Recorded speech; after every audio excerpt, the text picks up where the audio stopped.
Here's an interesting question. The Bulls' offense, they're shooting the three. Dang is shooting the three well. Korver's shooting it well.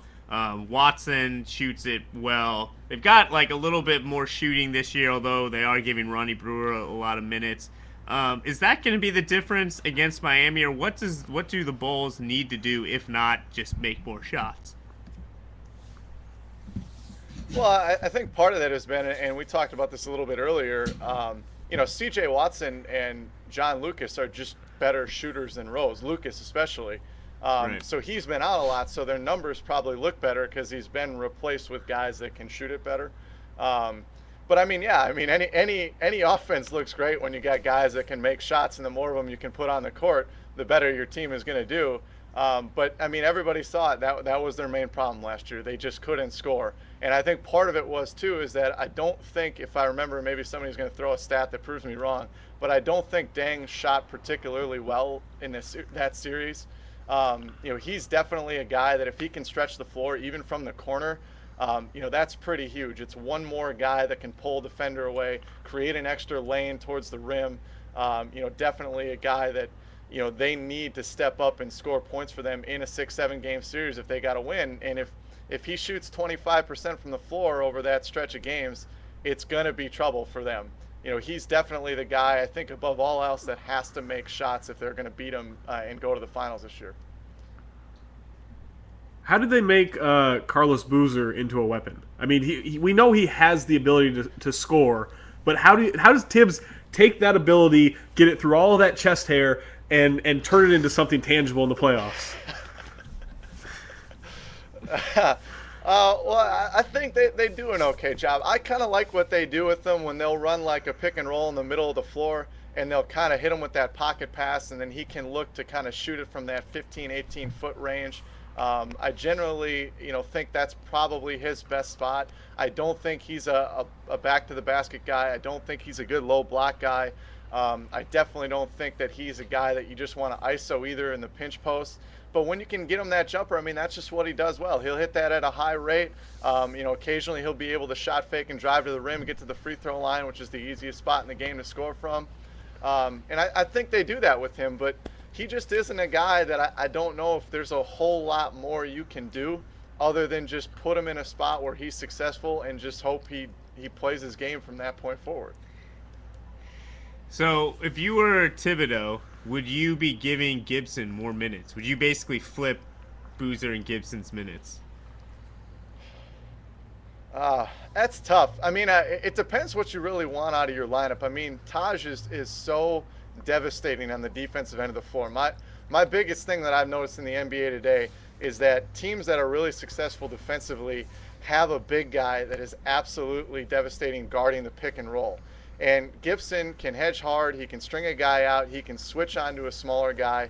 I think that is such a key thing to have. I think if you have a four-man rotation between fours and fives, you have to have a guy that can stretch the floor from three. And I think it's becoming increasingly imperative that you have a guy that can guard pick and rolls and not just guard them successfully, but be a weapon on your defense to really frustrate ball handlers. And, he's definitely that guy. And so I think it's tough. I think it's all situational. It depends what you need at the given moment.